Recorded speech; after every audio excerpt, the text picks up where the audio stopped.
This is the Ground Zero Festival podcast. The time has come, one last dance awaits.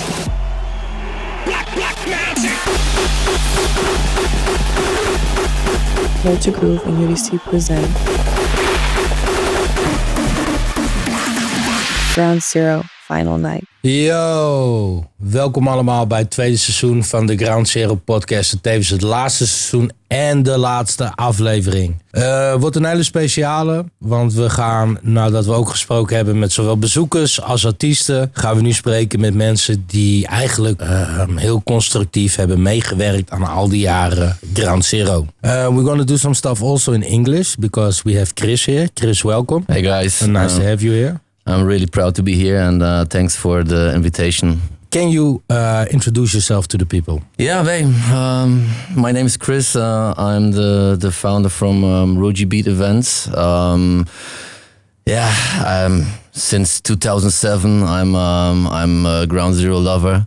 I love this festival. I was there for the first time with Party Razor and this time, and then I entered this and I entered the location. I thought, what the fuck? It's an incredible festival. I was deeply in love. Also later with my friend Ilja. It's really special for me, and I hosted a stage since 2013 there, so till 2019, and so this is so far everything about me.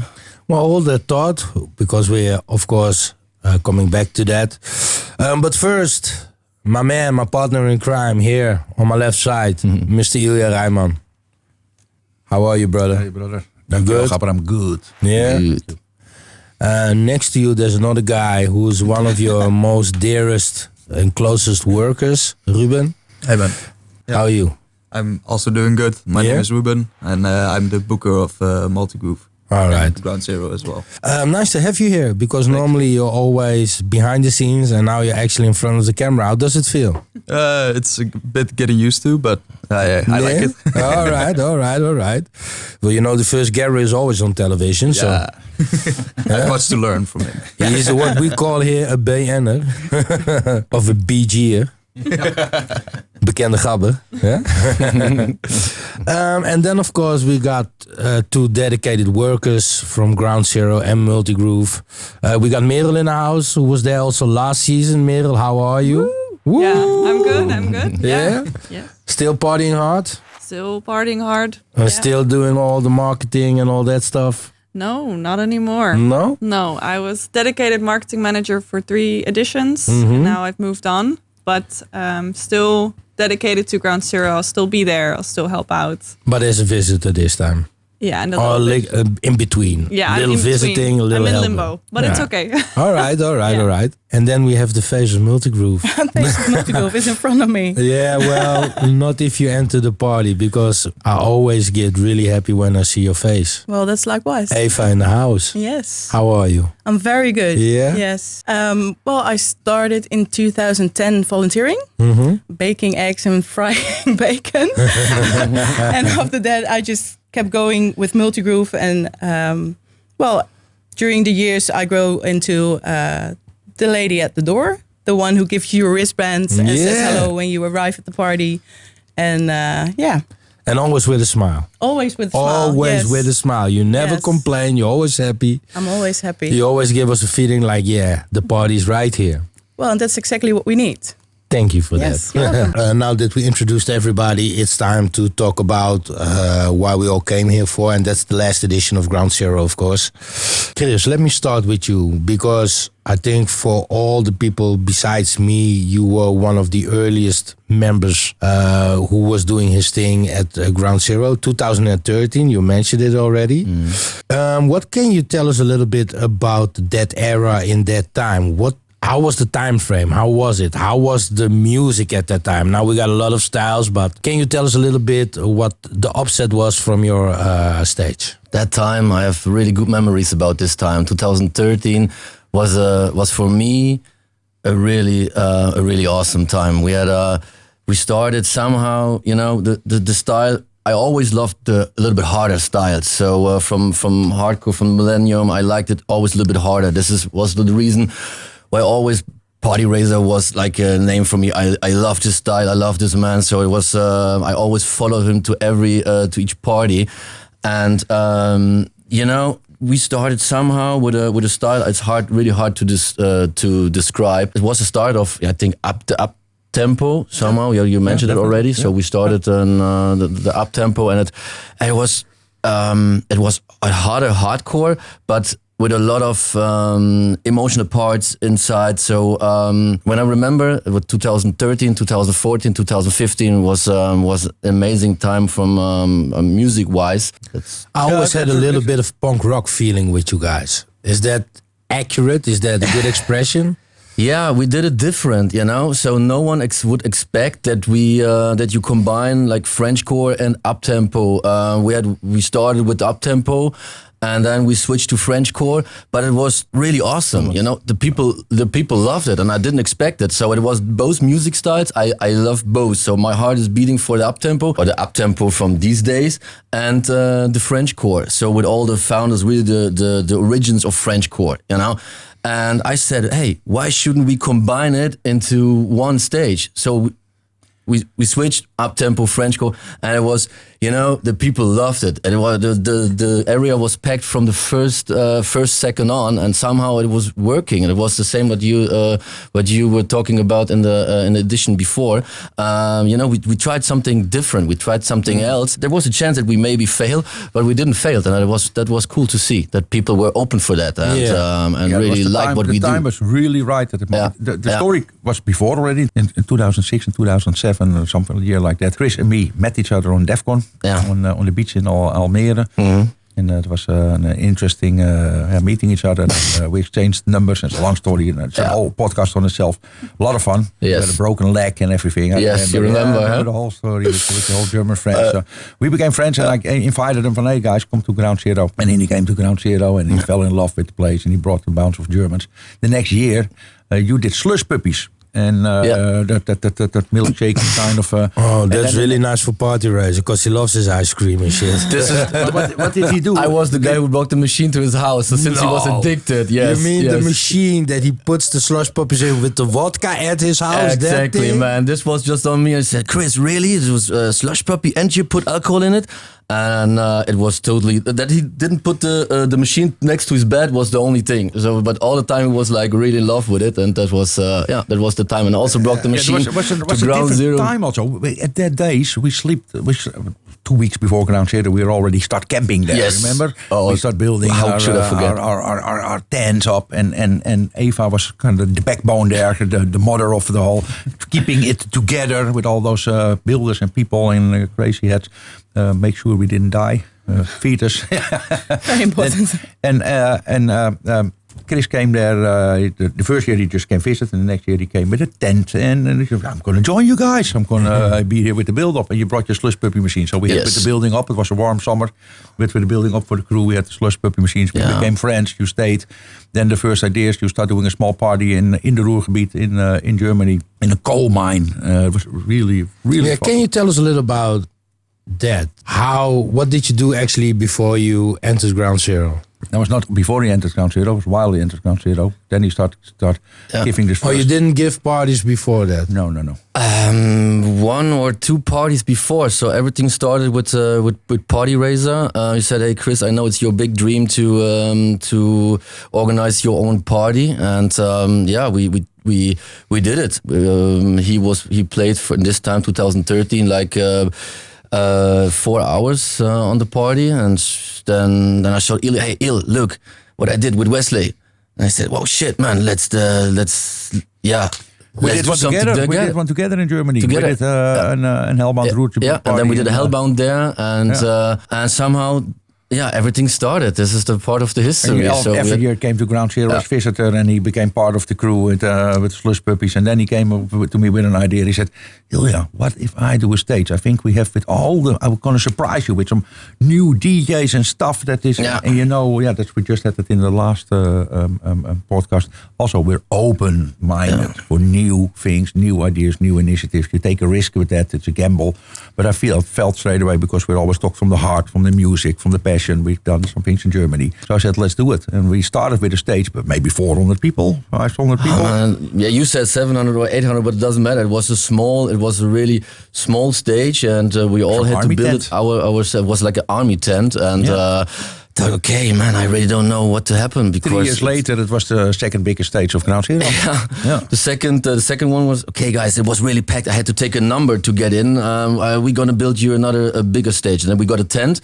Said, fuck, it was packed the whole night. What should we do? Okay, hey guys, take the second biggest area. So we got the second main stage there, and because people loved it, we came in. They came in 30 seconds later. It was just packed. And like you said, the punk, really, that energy. He brought some about 50 crazy Germans all on the stage. So actually, I'm really curious what happened in 2019. Why didn't you come back afterwards? Yeah, that's a good question. We're not only here for the sweet stuff. Corona Bring it on. Yeah, it was Corona turned a lot of things upside down, and in 2020, it was like, hey, are you allowed to do Ground Zero? No, you're not allowed. Maybe next year, and then it was every month they said, yeah, maybe we can do it, maybe not, and then things were really hard and strange in this fell time. apart as well. Your team fell. You at Corona, your team fell apart. It was really a tough time. We were really we wanna. On a good way, and I felt things are going good, and then from one moment to the other, there was Corona, and it just grew a little bit apart from each other because of the long waiting time. Do I say it correctly? Yeah, I think it's it. So and then when was the next edition then? In 2022 or 2023 then? I'm not sure. 20. I'm not sure what the numbers. Yeah. So, but I moved to Mallorca. We got two we had house birth with 2 our little kids, and you became father. I became father. Yeah, I became father, and I choose somehow for a different life. But when I saw, hey, last edition of Ground Zero, and I have so many awesome memories with the guys. I blood Ground Zero from the first day on. 2007 was my first edition. I entered, like I said in the beginning, and I was so on fire. I really loved it. And when Ilja, we were on the phone, and said, "Hey, brother, would you like to do the last? Join us for the last edition?" And he said, "If I'm free to do everything what I want, style-wise or whatever, man, I just want to do it." And then we came together. We left all the shit behind us. And we started with a lineup planning with my friend Ruben. Yeah, with this man. That was a nice thing because Ruben really likes the core from where Ruben really likes the music and the hardcore. Yes. Is where roots beat. So I could step out. You said, okay, but I want to do my thing. I said, yeah, okay. Talk to the new boss. Talk to Ruben, and that became a quick friendship, and you guys came with an awesome lineup. Yeah, we were on the same page. We were really on the same page. A little bit of the younger generation, but he had a good feeling for that. I don't want to talk too much because Ruben has. I think we were on the same page as from the start. I love uptempo. I came from uptempo, and you see the early uptempo rising right now, and I thought. Well, yeah, you were the perfect one to discuss this and create a perfect stage for this. Yes, so this was it was perfect from the start. We did. So the lineup, of course, I know it's not the whole lineup is published. It's not area wise, but it will be soon. But we created something really cool. I feel it. I love it, and I know for the last edition is gonna be a banger for sure. Hold that thought, because of course later on we wanna. Oh yeah, sorry, I know everything. Also, you brought some pictures. I want to know everything about that too, because you probably brought them for a special reason. I expect a little emotional reason. So we will talk about that later. But first, I want to go to Eve. What do you know? You were there from the beginning, right? 2010. 2010. So actually 3 years after the first edition. Yeah. I missed the first one because I wasn't old enough. And then the first one in 2007, I kind of tricked it because I was 17 for like a month and a half, still going. And then 2009, we won tickets. And then the first year in 2010, I actually had a 1 year anniversary with my ex-boyfriend. And that's why I visited the camping. And everything just connected. It was the atmosphere, the people, the vibe, everything was awesome. And I came in contact with Catherine and Ilja, and your mom was there as well because she was doing the catering as well back then. And it was, can you stay? Well, of course I can stay. And from that day until now, I'm with multigroup. You're still here. Yeah. Yes. What does it mean for you hearing that this will be the last edition? It breaks my heart. Yeah? Yeah. Actually, there was like a question from the Ground Zero Facebook page. And they asked you, what does Ground Zero mean to you? And I replied to that because I live not far away from the Beslo. And I actually sent them a message like, Ground Zero is coming home. And once I'm there, the rest of the world just doesn't exist. And it's just inner peace or something. I don't know. It's just like my place, my party once a year. Beautiful said. Yeah, I just have to be there. Well, it's really happy to have you there, definitely. Merel, daar zijn we weer. Yes. Yes. I'm Here we go again. here. Yeah, round 2. Let's go. Round 2, let's go. Hoe was jouw editie vorig jaar? Ja, vorig jaar. Oh, wait. We need English. to talk English. Yeah. Yes. I'm so sorry, brother. Okay.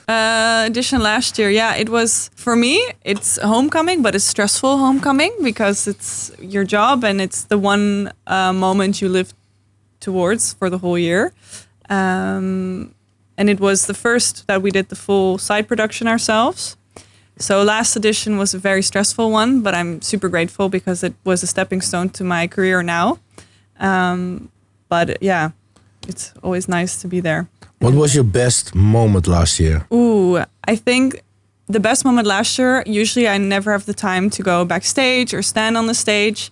And Catherine took me and she's like, we're going to the main stage now and you're going to go watch, I think it was Major Conspiracy set because I really like uptempo as well.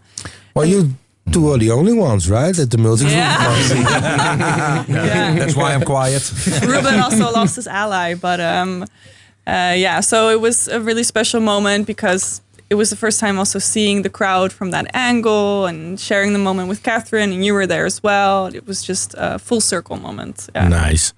You already mentioned it. This year, you're not officially involved in the whole working thing. Yeah. Does it feel fucked up? Did you want it to be more involved in this last edition? Or is it like, all right, it's good because now I'm still can be there and party a little bit? Yeah, I mean, it was my decision. It was a hard one, but it was just a decision I made for my career. But we knew it was going to be the last one. And I always said to Catherine, I don't know, my heart can take it. So maybe this is the right moment to leave. But yeah, it hurts. Sometimes I see things online that used to be my responsibility. Now it's not. So I feel a little bit disconnected, but I love it. I love seeing how everything's going. I only hear positive things. Well, you're still part of the family. That's why you're here, That's right? why I'm here, yeah. And I'm really looking forward to this edition. I think it's going to be the biggest Nice. one. Yeah. Then I come to Ruben, because how long you working for multigroup now? 3 years, 2 years, 3 years? I've worked for 2.5 years as booker and office manager. But before that, I also did half a year internship. So about 3 years. 3 years, yeah. Almost. And from those 3 years, how many times did you go to Ground Zero? Or did you even go to Ground Zero before? Yeah. I went to the 2019 edition, 2022, and as of 23, 24, and 25 as crew member. And what does Ground Zero mean for you? Well, for me, the first time I went to Ground Zero, it was immediately stepping into another dimension. That's what I really liked about the festival. Being in the night, being not only the darkness, but also the darkness has some kind of mystique around it. Yeah. The first time I went there, I got lost like 6 times or 7 times. I was walking around. Disorientated. Yeah, Like a lot of us. yeah, and that's what I really liked about the festival. Also with the lights coming from the woods around you, some smoke at some points. You know, it was really different from the festivals I've been before that. So that was It's like a kordstroom, but a good one. yeah. So, from a creative point of view, what did you give to Ground Zero? What was your mark, your stamp? I think my stamp is mostly on the uptempo because I've been fully in the uptempo world. I started listening to uptempo when I was 14, 15. I really have heart for the scene. And I think the uptempo and the main stage and the early uptempo, I put my mark on that the most. But I also love early hardcore and hardcore, mainstream hardcore as well. With the early hardcore and stuff, I teach them a lot. You learned a lot from me. And with the up-tempo stuff, I didn't have to teach him anything. He took over and said, okay, this one is mine, don't touch it. Je moet jezelf toch even op die bos kloppen, hè? Van me. Yeah, when it comes to early. But the up-tempo, really, it's him. I don't have anything to bring in. Also, the year Ruben joined for booking, I remember seeing some names on the lineup I personally didn't recognize, but then I would check him out and stuff. It's like, okay, he knows He's his the good shit. one. He knows what his he's doing. shit. Yeah. Nice. Chris, the picture. Yes. What's the story behind the picture? Yeah, this is something pretty special for me and also for Ilja. This is my best friend Diggen, or Chris, Big Chris. He passed away in 2022, and he was from day one. He was the co-founder from RGB. And I talked as like a respect to him that he is just with us in this round, you know. It's still... Salute. Salute, brother. Yeah, salute, brother. Yeah. So he was really like me. We love Ground Zero. I call We him love Little Ground... Chris. You guys called him Big Chris. I always called him Little Chris. Little Chris. So he was there from day one, really from the first edition. He put so much love and so much passion to Ground Zero. He was my art, how's it called? Art designer. Art designer. Huh? Designer. Yeah, art designer. So he made every or each flyer, each everything what we use for Facebook, whatever. He really created everything. So and he was really he loves Ground Zero. He loves Ilja. And this is the reason he can't be here in person, but I think he should be here just on the table. This is why I choose the picture. He was he brought a lot to Ground Zero. He looks a little bit like BSD. A little bit, yeah. A little bit, he right? has a little Could bit have been of brothers with each yeah, other. that's definitely true. But he's an awesome guy, and we all miss him a lot. I have amazing memories with him, and this is why this edition is also specially for him. Everything what I'm doing here is also he's just on my side. Well, definitely he will be one of the spirit as well here today as on the party itself, of course. But actually, if you think about it, it's actually kind of strange, right? Because especially for you and me, Ilja, we are getting a little bit older right now, and we grew with the audience. But we also lose with the audience. I mean, like, it's like normal life. There are people that grow with you, and then some people who pass away too early and stuff like that, you know? So that's sometimes for me with this type of things, like a closure from a party after 20 or 25 years or whatever. Those are the things that make it really, takes us a little bit deeper. You know what I'm saying? Guys, you are I don't know, so many years in the scene. Ilja, for more than 30 years, you're also like a legend in the scene. Well, thank you. Now, really, for me, it's you guys know what you're talking about, you know. And this is my friend for 20 years, but guys, you know. So many people just come into your life and also maybe passed away, whatever, and you really saw the scene from the beginning till now. So that is, like I said, it's 19 years. It's like a whole life. Yeah. And like I said, we have customers who said, well, I've met my husband there, and my child is called after that. You have so many memories of music styles that began there, music styles that died there, new artists. Yeah, and we see people also who were born, right? Who were born back then and now have the right age to go to the parties that the parents were always bragging about. Exactly. And also, like Steve just said, you know, we were bringing an ode on 3 Steps Ahead. We did that, and also one in the last podcast that was asked to me, "What is your memories?" Well, like I said, my daughter was 5, 6 the first time. We brought her the whole week, 2 weeks building up, living in the camping.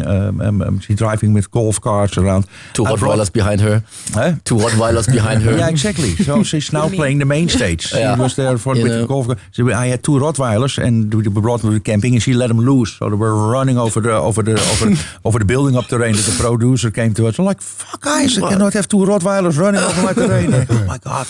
And those Rottweilers are not alive anymore. And last but not least, 9 years ago, the Friday, the day before Ground Zero, my father passed away. So I was in the building up there, and I knew he was sick. I knew he was not going to live long.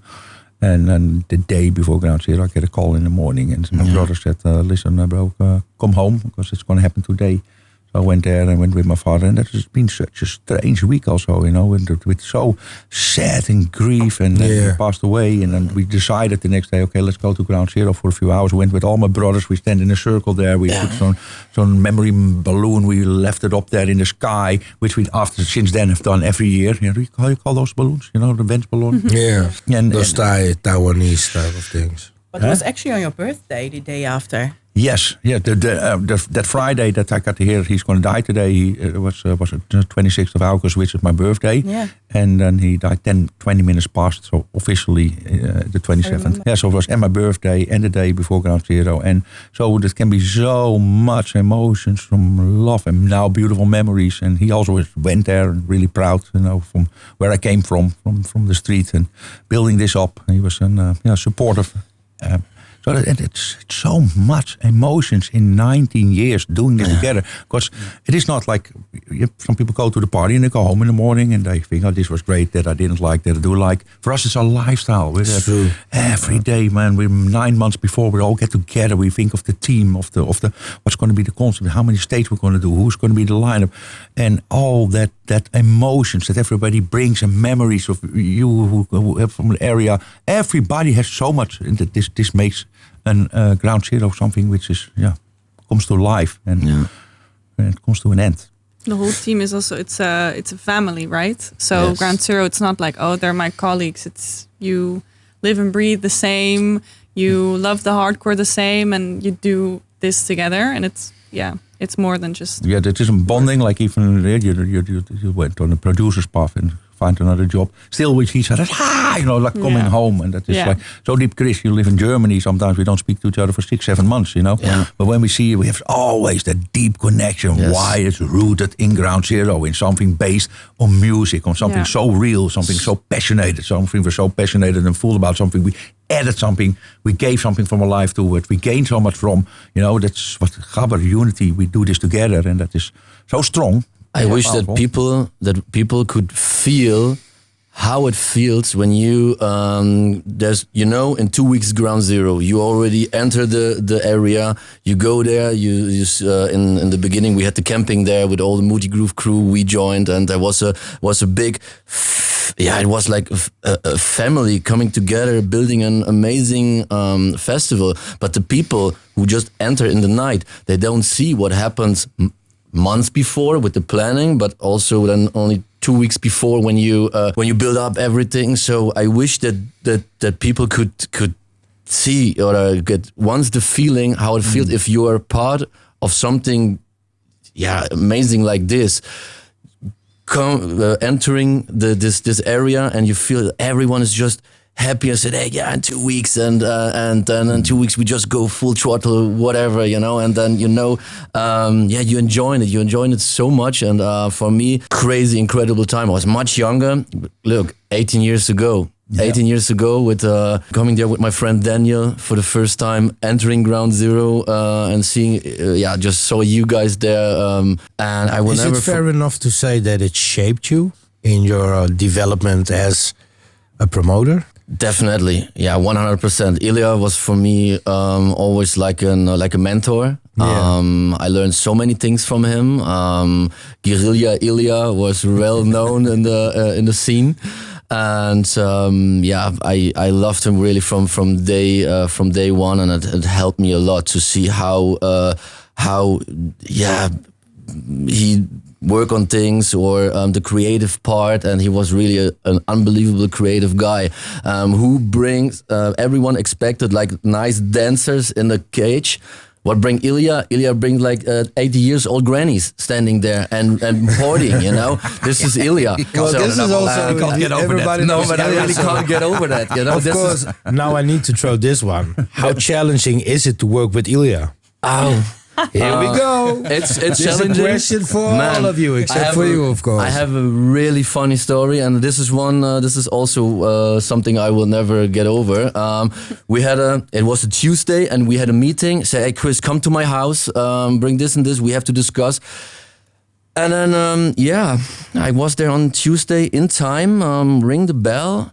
And no one opened. I thought, okay, fuck, I just see the Rottweilers. So I hope they remember me. I had my camera, I had all my stuff in my hand. So I just jumped over the fence. The Rottweilers, dirty like shit, just jump on me. I was dirty from all parts of my body. And I knocked on the door. And I said, and then Ilja comes, just opened it. Chris, what the fuck are you doing here? Yeah, we had a meeting on Tuesday. Man, it's Tuesday. Is it Tuesday already? It's a Tuesday. And I said, man, I drove 2 hours just for the meeting. Well, what's going on? So was een hele the leuke weekend tijd, was hè? a little bit harder. And You want an ice cream? yeah, and then he said, hey brother, you want ice cream? Of course, give me an ice cream. And I didn't enter the house. I was just like standing there for like 10 minutes. We enjoyed the ice cream. We had an awesome talk. And then I drove home again. So this was like working with Ilja. It was in the old, you know, in the. You have an old Ilja and a new Ilja. You have an old Ilja and you have a new Ilja. I love both. I have awesome memories with the old one, but I also really love the new one. It's the more healthy Ilja. But it was challenging, definitely. Man, we could do this here for ages. But I have so many memories. Ilja challenged all of us, also the way around, of course. But How's it with you guys? Yeah. You can speak freely now because you're not working for him anymore anyway. So. No, I really enjoyed working with Ilja. It's like for Ilja, nothing is a business decision. Everything is based on emotion.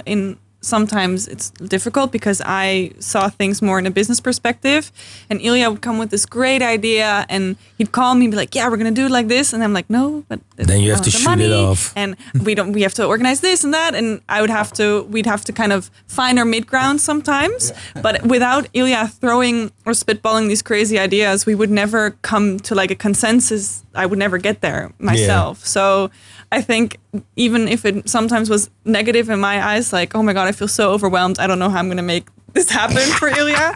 It would always work out nicely. Well, speaking about challenges, I also can imagine that at a certain point when you are organizing something like this, you get some challenges on the way. And I was wondering, what was the biggest challenge which afterwards you can say, yeah, we did it? On which spectrum? Well, were there some challenges? For example, the last episode we heard Steve talk about the whole 3 steps ahead thing. That's all That was on technical level sometimes really a challenge. That's what Merel means. You know, I'm still having that a childish enthusiasm, and sometimes that's really necessary in the company, and it can put something on the table that people think, oh, they start working with it, adding things, taking things off. But then it also have to become realistic. You know, and then some things of my ideas, it's not my idea anymore, it's from the group, they do things with it. And I can sometimes, and I think, okay, that was a very good idea, but I can also bring a lot of chaos to the team. Like, for example, the time with, I can bring really chaos. Like, I come to the stage and I look to the main stage, and, it's too high, I don't like it, it's not enough. And I just call and do and make sure the stage is lower, which completely fucked up our production. And the whole team is like, oh, we're fucking gonna carry this while the show is on, while you made it lower. And such, yeah. So in that way, I sometimes have to go, okay. I can remember myself painting tree branches on Saturday afternoon because you thought of something like Friday evening, and we had to sort some tree branches and paint them because you thought they were nice in the chill out area. And that has to happen on Saturday afternoon. Yeah. Yeah, that kind of thing. If he thinks of something and he wants it, he's going to make it happen. But in the end, it always always makes I it got better. calls 2 o'clock in the night. So calls from Ilja, hey brother, I have an idea. So man, it's 2 o'clock in the night. So yeah, and then That's when ideas get born. yeah. So then okay. Let's Ruben, you're awfully quiet on this one. He still works for Ilja, so I'm still in the team, so I need to watch my words. No, just kidding. Of course not. You're the most important motherfucker in the whole fucking company nowadays. So.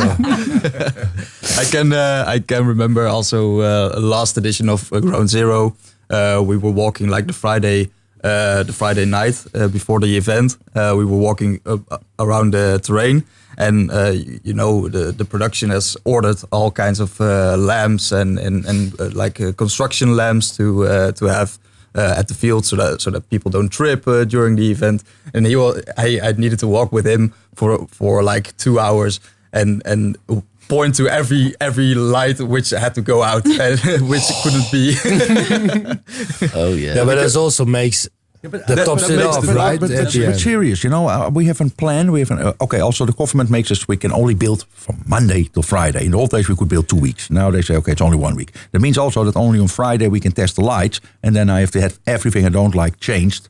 We will say no, come okay. Then everything in the light is set, but then the bar crew comes and they have a container and they think it's going to be dark here, and they just hang plop a lamp there, which half goes over my terrain. And in the night, fuck, come on, mom, you're booking the terrain. You feel for a bright light in your face. So I'm all around with Ruben. You remember we climbing in things and so we that's I have a picture. I can really disturb myself. But details make the difference. It right? really works. You need to be a maniac sometimes to make the impossible happen. Yeah. It really helps create the atmosphere and the event itself. Yeah. Really. Ilja is a real detail lover. Really, he's so passionate, and I don't want to say too much, but I can just say, man, working with him is insane. So you see how the last little lamp there, and then light the tree. We have to do this to create emotions, and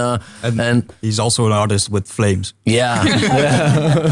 Well, I have to thank you guys for keeping it up with me, and because I know I can create chaos, and I know and also with Ground Zero, we sometimes have to work with, like Merel just said, this is the budget. We have to do it within this. So, and I always try to squeeze the maximum out of the team, and I've asked so much from you.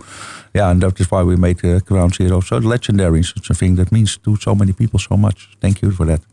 Keeping the passion for so many years, for more than 30 years, and still like day one, from the illegal underground raves to where we are now, keeping the passion is unbelievable. So many moments where I just kick everything in the corner, and you were also at those moments, but you always came up, you always come up. You had such a nice team and a wonderful woman behind you, and then so this is why you're still rocking for 30 years, and everything what comes out of your hands is like an incredible thing, and everyone should join us and just see what you guys, or especially also you, Ilja, just create there. Ground Zero is well, let's talk insane. about your beautiful wife, because we didn't mention her at all in all of these. Exactly. Because thank you for all the compliments and all the feathers in my ass. I really love it, appreciate it. But she's definitely your backbone, right? She's your backbone. I'm not doing this alone. I have a fantastic Catherine.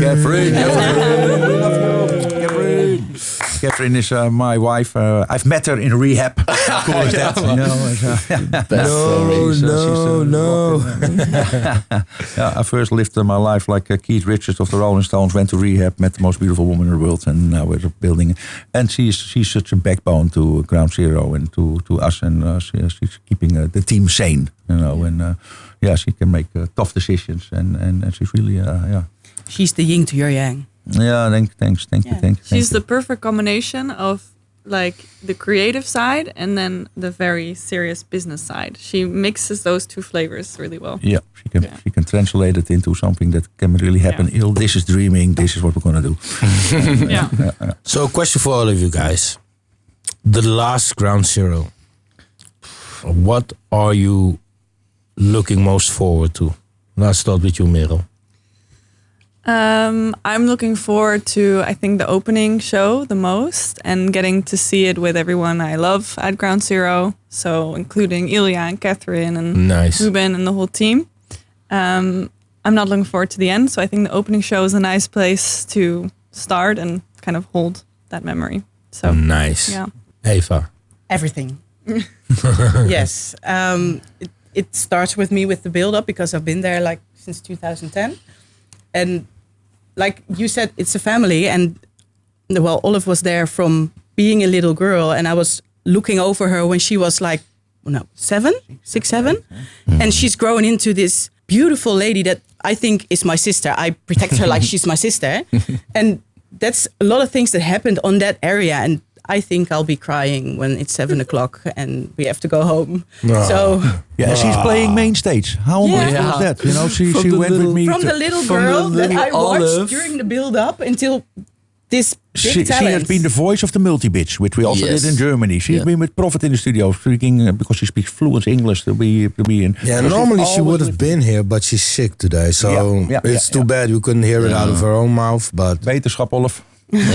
get well soon. Yeah, be at your best at Ground Zero. Future top DJ. But that's like a little example of how much we grown into a family, because I see her grow up until the lady that she's now. And I've seen Ilja at his, I think, bad and best.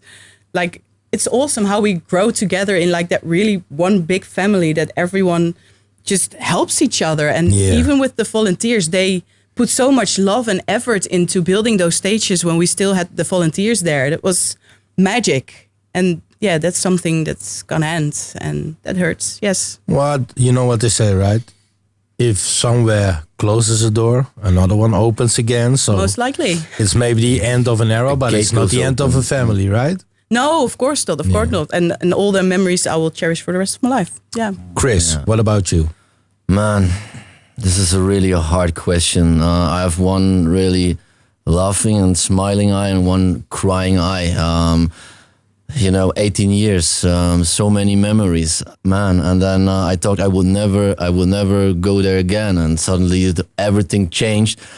And now I will be back there. And the lineup that we planned with the DJs and then the planning time, I think from 4 or 5 different guys, they said, Chris, be prepared. There will be a lot of tears in this night. There you will cry like a little baby, and I know it's gonna happen for sure. For sure, it's gonna happen. And back to your question. What is the most important lesson that you learned? 1 second, I will just finish one sentence. Sure. For me, the moment when I enter the area and see what we created, getting into the vibe again, and you see, okay, everything is all right, sound check, this and that. Being there with the whole team in the night, I'm really looking forward to that. Checking the sound, checking the lights. This is always one of the special moments. You come there, you build all the time, and then in one night before, you're gonna check the lights. I know Ilja even comes there with a wardrobe. How is it called? With photos of that from Terman Boslo from the last time. You just put the. His bathrobe. Bathrobe on, and everyone there checking for the last moment, just one night before, checking the light, checking the sound. This is really 3 or 4 hours. They are so special, and to be honest, this is one of my most special moments from Ground Zero. I love it because it's still to come. It's not over. It's one night before, and you get into the vibe. And this is really special. So I'm really looking forward to this one. And then, the party. I'm seeing that I don't know how many thousand people just come there and celebrate with everyone. Celebrate with my friends. Celebrate with Ilja. Celebrate with this beautiful crew. With Ruben. Just see everyone smiling. Maybe also in the struggle running there because something is not working. Whatever. But this is, just being back in this incredible vibe. Yeah. Did this also hit a spark for you to continue again in the future? Man, this is also a very difficult question. We're not here to have breakfast today. If I would do something, then I would love to do something with Ilja, doing something with Ruben, with his crew. If I do something, and if they guys just say, Chris, with our passion, let's create something together. If this is gonna happen, I would definitely think about a comeback.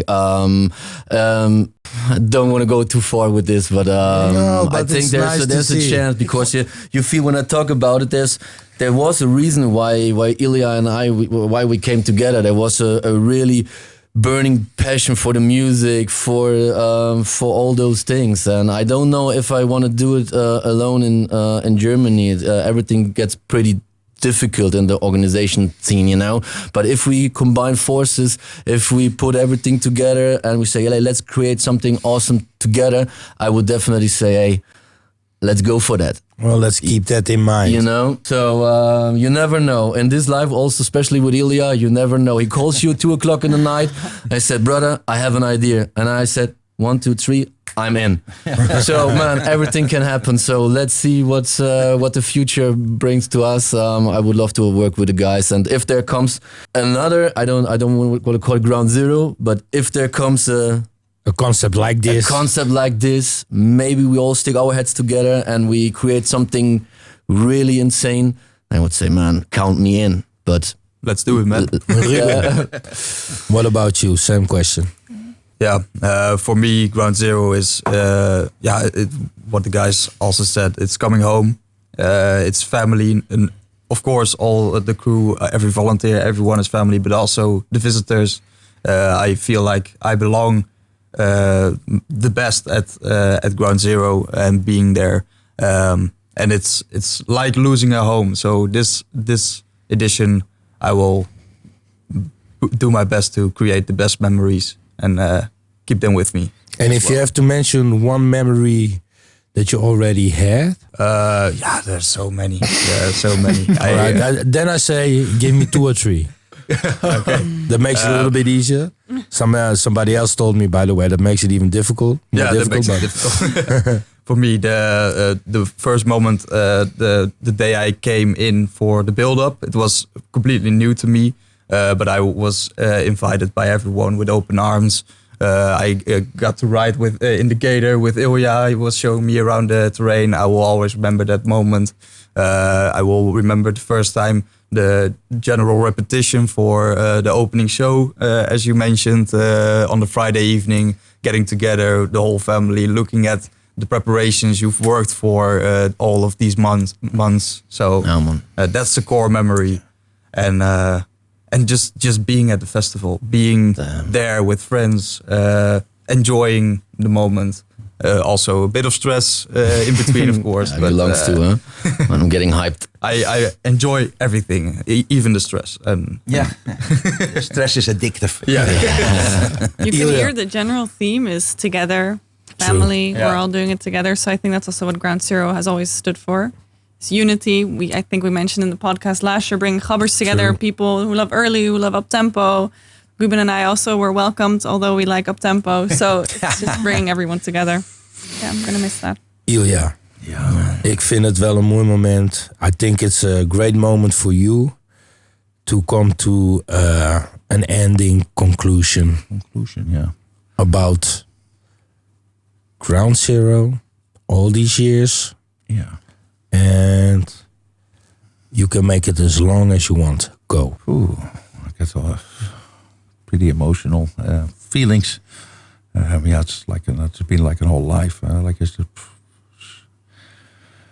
First of all, I think I want to thank, of course, the people who are here, who's been in our team now, or very recently. But there has been, during 19 years, there's been other marketing managers. There's been Jan Willem. There have been so many people, artists who created special things for Ground Zero, who helped us a bit further, who were a listening eye. You know, it's like in 20 years in having such a dynamic festival like this, there's everything in it. I remember in 2008-9, I went through my knees, just completely burned out after so many years. And then you get to know your friends, all the people around me who stood up and start doing a lot of extra things. So I had some time to recover. People who helped me through that period. All the artists who've been there, and also last but not least, the customers, the visitors, the people we do it for and with. They are in the end the people who we do it for and with. So I want to thank all those, everybody in that, really from the bottom of my heart. And I'm really, I feel of course emotional because this is the last podcast about this. And the final edition is Front of the Door. still in front of the door, so we still have something to go for, to work with and do and enjoy and having, like you said, a good party. That final last time, I love it when we're on Friday in the night and the stage is done and we're all ready. Like you can even on the computer see when the fireworks is going to come, and we have a little speaker because we cannot put too loud, and we already have the anthem playing. You see all the lights and tests, and then we're there with some pizzas and me in my bathrobe and dogs and family and friends is all around there. And I remember those first memories of my daughter being 6, 7 years old, and she's like a Madonna on the main stage, jumping and doing and claiming the whole stage. Like, man, there's so many memories, there's so many love, there's so many passion in it. And also that it brings me like, not only sad, also I'm really curious what this is going to bring us. You already said it. It will also open. I'm old enough to know that when doors close, windows open. You know, there's some other things will come from this. And you still have the team. We still have the team. We still have the energy. So I'm really curious to that. And I must say, I couldn't think of that the last month, really. Slowly, I start to feel some inspiration coming from you guys and some ideas. And I'm really, really curious where the music is going to bring us in the future. Well, that's great to hear. I would love to thank you all. I want to wish you all a great time at the final edition of Ground Zero. Have a good one. And for you guys at home, make sure you will be there for the last edition. I wouldn't be surprised that when this podcast is airing, it will be already sold out. So be quick. And this was it. And let's hope for those new doors to open. See you next time. Bye. Love you guys. Woo! Thanks. And Sietse. And thank you very much for our host, Sietse. Sietse. I love you so much. Thank you, brother.